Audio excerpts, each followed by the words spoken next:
Ici, on a un câble de 112 paires. Dans ce 112 paires, nous avons appris comment est-ce qu'on peut avoir 7 paires. Comment est-ce qu'on peut avoir 14 paires. Comment est-ce qu'on peut avoir 28 paires. Comment est-ce qu'on peut avoir 52 paires. Ça peut aller, non? C'est bon ou bon? Donc, pour faire la division, on crée ce qu'on appelle une fissure. Vous suivez, non? On crée ce qu'on appelle une fissure. Une fissure. Voyez-vous, ça peut être une fissure comme ça. Juste à côté, là, c'est une fissure. C'est à partir d'ici que je commence à faire la division. Je prends une paire pour la première, pour ce module, deuxième pour ce module au fur et à mesure. On est d'accord? Donc, là, je prends le câble de 112 paires. Je crée les fissures. Voilà les fissures. On est d'accord? C'est-à-dire, j'ai dénudé déjà l'enveloppe du câble. On est d'accord? J'ai pris 10 cm du câble que j'ai dénudé l'enveloppe et je suis en contact directement avec les câbles. Autrement dit, lorsque je suis en contact, il va falloir que je répartis les câbles. On est d'accord? La répartition, je commence, je dis la division maximale. Lorsqu'on prend une tête, là-bas, on a combien de tourons dedans? On prend une tête, on a combien de tourons? On a 4 tourons. On est d'accord? Je dis bien, 112 paires égale à une tête de transport ou encore tête de distribution. Je peux dire tête de distribution égale tête de transport égale 112 paires. Vous suivez, non? Tête de transport, tête de distribution égale tête de transport égale 112 paires. Ça peut aller? Je crée une fissure ici pour cette tête de distribution ou encore pour cette tête de transport. C'est l'effissure qui me permet de faire ce qu'on appelle la répartition des câbles, qui me permet de commencer, au fait de quitter la grande capacité pour la faible capacité. C'est l'effissure qui me permet de quitter la grande capacité pour la faible capacité. J'ai dit que la division maximale, c'est 4 pour diviser un câble téléphonique. Ok? Donc ici, puisque la division maximale, c'est 4, il suffit que je prenne 112 divisé par 4, ça fait combien? 112 divisé par 4, j'aurai combien? 112 divisé par 4, j'aurai combien? Pardon? Non, 26. 112 divisé par 4, ça va 28. Merci, c'est 26. Donc nous avons 28 paires. On avance, merci. 112 divisé par 4, nous avons combien? 28 paires. Par conséquent, pour cette épaissure, on doit avoir combien de 28 paires? Pour cette épaissure, on doit avoir combien de 28 paires? 4 28 paires. Donc, nous avons ça, celui-ci, celui-là, 28, 28, 28, 28. Ça peut aller? Ça peut aller, non? Je crée une fissure avec 4 courants de 28 paires, 28, 28, 28, 28, 28, 28. Ça fait 112. Ça peut aller? Un abonné a droit à une seule paire. C'est ce qu'on a dit. Je continue toujours ma distribution. Je continue toujours ma division pour que j'ai une faible capacité me permettant de desservir l'abonné. Ça peut aller, non? C'est bon, non? Mon frère.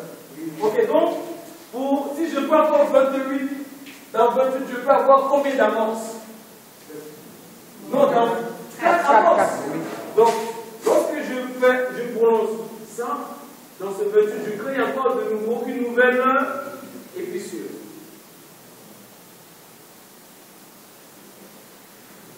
Vous êtes d'accord? On dit 7, 7. J'ai la nomenclature de 7 paires. Voilà la nomenclature de 7 paires. On est d'accord? Il suffit de reproduire tout simplement sa nomenclature pour que quelqu'un qui fait des formes sache, c'est automatiquement que ça c'est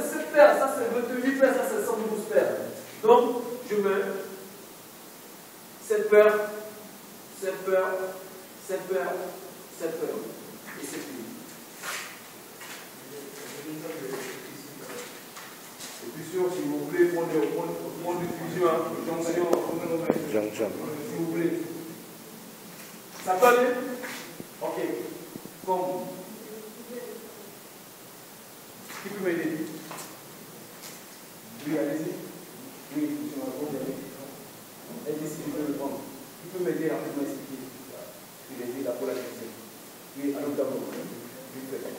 Ensuite, c'est important. Exercice prochain. Vous faites la division de 448 vers 224, 896 et 1792 paires chacun. Ça, c'est l'exercice prochain. Donc, vous expliquez rapidement cette division. Ensuite, il dit pour pouvoir faire une division. Faire bien commencer, allez-y. On commence par faire le mécanisme. Après, on divise les 128 paires en 4. Donc, on a 4 points ici. Après, on fait une distribution des points également et on les divise en 4 en haut. C'est compris? Oui. Ici, c'est compris. On dit ici, ou bien vous avez compris si vous voulez. Vous avez de l'espace si vous voulez. C'est bon, vous ne pouvez pas d'abord. Qui encore? Qui encore? Qui peut aller au tableau pour tu peux aller au tableau? Vas-y, d'emblée. Vas-y, d'emblée. D'emblée, mon tableau. Pardon? Ok, vas-y. Je veux 2 personnes, 23 pour ce concours. Venez, nous au tableau. C'est mieux quoi. Venez, on va même comprendre mon frère. Je dis, c'est entre nous, ça ne sert à rien. Vous voyez, on apprend, c'est fini. Il n'y a rien de spécial dans ça. Oui, allez-y. Suivez, s'il vous plaît, on va sortir. Elle est à Grèce, elle est à où ça? À Cathy, ok, merci. D'amener un peu de son.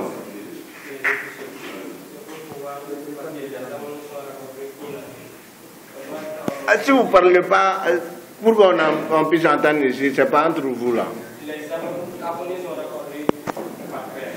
Donc ici, on a dans une épaissure, on a 28 paires. Donc on divise l'épaissure en amorce. Dans une amorce, on a 7 paires. Pour pouvoir remplacer les abonnés.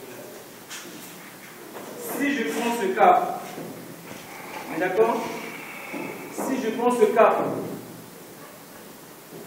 ça fait 14 paires. Vous suivez? 14 paires. Les 14 paires, il y a une norme à respecter pour la division. 14 paires, je n'ai que 2 PC de 14 paires. Il va falloir mettre cette paire ici et continuer avec cette paire pour l'autre. On est d'accord? Je viens, je dénude l'enveloppe du câble à quelques centimètres. Je fais l'opération d'entaille circulaire. L'enveloppe est dénudée. Je suis en contact avec les fils, les paires, même en question. J'identifie l'amorce parce que j'ai dit qu'il y a des amorces du type A et amorces de type B. Il faut les savoir. Donc on va pour apprendre maintenant le code de couleur. Ça vous permettra maintenant de savoir, de faire la distinction. On est d'accord? Donc, on enlève, là où on enlève en début, c'est cette partie même là, on a enlevé là, c'est cette la partie là, c'est ça l'épissure en question. On est d'accord? Donc, c'est cette épissure que nous avons faite ici. Ça marche? On est venu avec un 112. Dans cette 112 là, vous allez voir, il y a une possibilité d'identifier le torrent A, torrent B, torrent C et torrent D. On est d'accord? Il y a des codes de couleur encore pour identifier les torrents dans le cadre de 112 paires. Je ne vais pas comprendre. Je dis bien, il y a des codes de couleur, on verra également ces codes de couleur pour identifier le torrent, le premier torrent, le deuxième torrent, le troisième et le quatrième torrent. Ça peut aller. Donc les torrents ont aussi leur identité. Ça marche? Voilà pourquoi quand il a touché là-bas, il a joué automatiquement à droite. Je dis, faites attention si vous mélangez, parce que souvent on peut avoir 2 fils, 3 fils aussi dans de même couleur, dans la même amorce. On est d'accord? Alors donc, l'épissure est en fait, l'objectif ici c'est quoi? C'est d'avoir 4,28.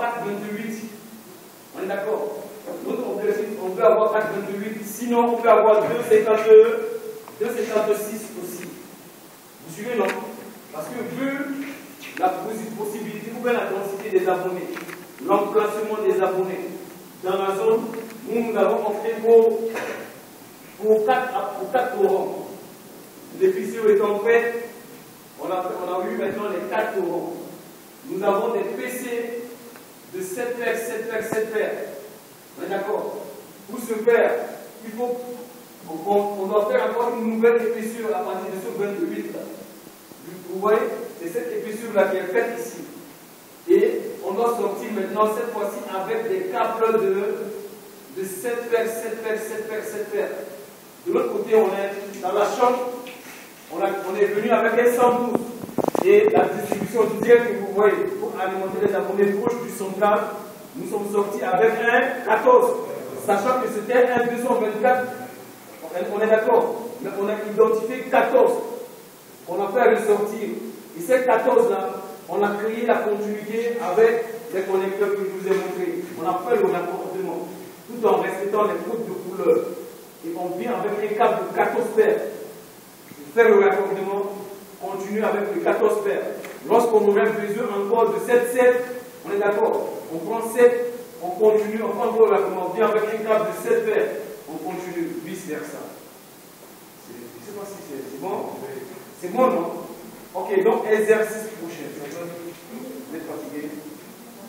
Vous avez mal à la tête? Donc c'est bon maintenant? Donc, une question et puis on va partir. Qu'est-ce que monsieur? C'est bon, hein? Exercice prochain. Je vous ai demandé, premier exercice, de me donner le nombre d'abonnés en GSM pour un MIC. En GSM, on peut avoir combien de communications dans un MIC? On est d'accord? En GSM, lorsqu'on prend un MIC, combien de communications on peut passer simultanément pour un MIC? On avait déjà dit pour la téléphonie filaire, oui ou non? Maintenant, je voudrais pour le GSM, exercice numéro 2. Exercice numéro 2. Vous faites la division des câbles à partir de 224. Comme exactement j'ai fait ici. Je prends 224, je commence à diviser jusqu'à ce que j'ai 7 paires, 7 paires, 7 paires. Vous comprenez? Ça peut aller? Ça vous permettra de comprendre ce qu'on appelle les divisions. Mais il y a aussi des divisions qui ne sont pas acceptées. Donc faites, vous venez avec ça, on va poser. Cette division est combien? Père. Le reste, tout le reste ouvert. Tout le reste. Non, vous pouvez opter. Si vous avez une question pertinente, on est obligé de diviser en 4. On est d'accord? Oui. Dans les explications, il est dit, il se peut qu'on commence à partir, on prend 112 et puis on a 2,56. Mais tout va dépendre de la répartition des abonnés. Parce que les abonnés, ils sont éparpillés, quoi. On est d'accord? Donc, vous faites un tableau dans lequel vous faites les divisions. On est d'accord? De 50, vous faites si vous voulez, de 56, de 28, ou encore vous commencez avec 4. Hein? Vous commencez à répartir, disons. Parce que si je prends 448, j'aurai combien de 112? J'aurai combien de 112 dans 448? 4 fois. Je prends un 112, j'aurai combien de tourants dans 112? Combien? 4 tourants dans 112. Dans un tourant, j'aurai combien d'amorces dans un tourant? Merci beaucoup. Exercice.